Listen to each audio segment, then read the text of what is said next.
እናንተ ናችሁ የምታወሩት። ደግሞ እኮ እናንተ ስታወሩ በቪዲዮ መውጣት የማትችሉ ማንነታችሁ የማይታወቅ ልብ የሌላችሁ ፈሪ ሁሉ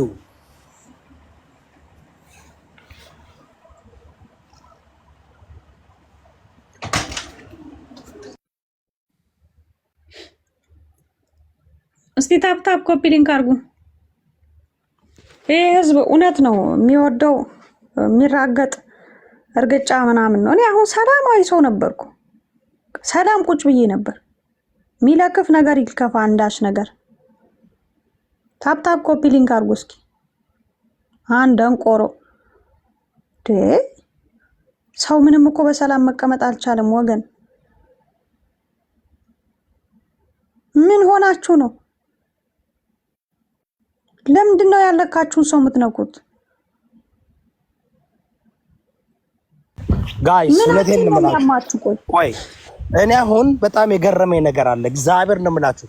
ይኸውልሽ ጓል ቤታየው ጨርሳ ህይወቷን እየኖረች ነው አይደል እንዴ? እኛ ራሳችን ተመላልሰን አይደል እንዴ? በቃ ልብን ላይ አንድ ሰው ህይወቱን ሲኖር ለምን ነው የሚቀኑ? በቃ ለማያረዋት ተወዳጅ ናት እቺ ልጅ። ፎሎ በጣም ሰው ይወዳታል። ትግሬውም ኦሮሞም አማራውም ነው የሚወዳት። ታዝናለች።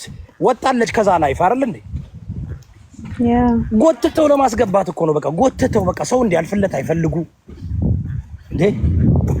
ሰው ሴጋው ጋር ግን ቁጭ ብለው ይሽለጠለጣሉ። እነዚህ ሽልጥልጦች ማህበረሰብን የሚያዋርድ ኦርቶዶክስ ተዋህዶን የሚያዋርድ እስኪ አንድ ቀን እነዚህ ቆማቸው አንድ ቀን ኦርቶዶክስ ተዋህዶን የሚያዋርድ ሰው ገብተው ይሽለጠለጣሉ። እነዚህ ሴቶች እንደዚህ ገብተው ይሽለጠለጣሉ።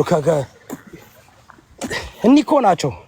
አንደኛ አማራ አይደላችሁም እናንተ፣ አማራ አይደላችሁም። ማንንም ብሔር አትወክሉም። በርግጥ እነዚህ ማንንም ብሔር አይወክሉም። የታ ምስክር ነው የምልሽ ጓል፣ ማንንም ብሔር አይወክሉም። ከየትኛውም ብሔር እንደዚህ ያነጋ ጦጥ ነገር የሚያደርግ ሰው ያን ብሔር አይወክሉም። አንቺ እንደዚህ ዘገየ ማለት እኮ የ50 ሴቶችን እርቃን እኮ ወስዶ እኮ እንትን የሚቀበል ነው። እራሱ ወንድሙ ነው የተናገረው ወጥቶ።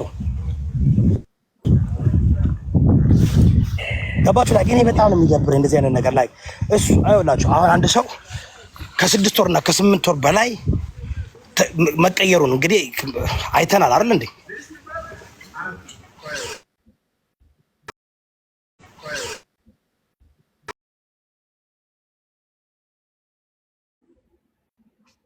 ኮፒ ሊንክ አድርጉ።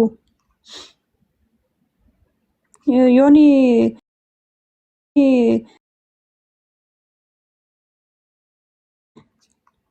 አንሰጥ ሲሉት ይመጣል። በኮንትራት ነው የሄደው። ምንም አዲስ ነገር የለውም።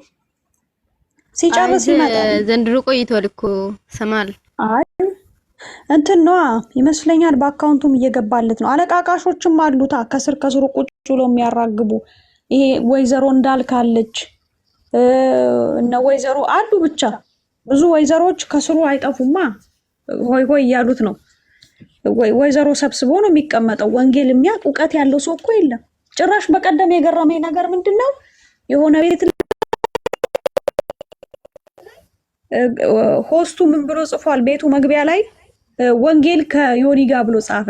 ይሄ 4 በ4 ደንቆሮ፣ ይሄ ሰገጤ ምን አባቱ ወንጌላው ቆሞ ቴዲ ቤት ኢንተርቪውን እንትኑን አይቼ ሪከርድ ተደርጎ ይወጣ አይቼ በሳቅ ነው የሞትኩት። ምንም እኮ እውቀት የሌለው ዘፍጥረት አንድ ምንድነው ቢባል የማያውቅ ሰውዬ ይሄ ከላይ ጸጉሩ እስከ እግር ጥፍሩ ድረስ ከመቃብር የወጣ የመቃብር ሸሌ ወንጌልን ከዮኒ ጋር ብሎ ለጥፏል። ወንጌል ቆይ እንዴት ነው ነገሩ? እንትን የሰው ስም ሆኖ ቀረ እንዴ? ወንጌል ዝም ብሎ ማንም ወጠጤ ሰገጤ ከመሬት ተነስቶ ለም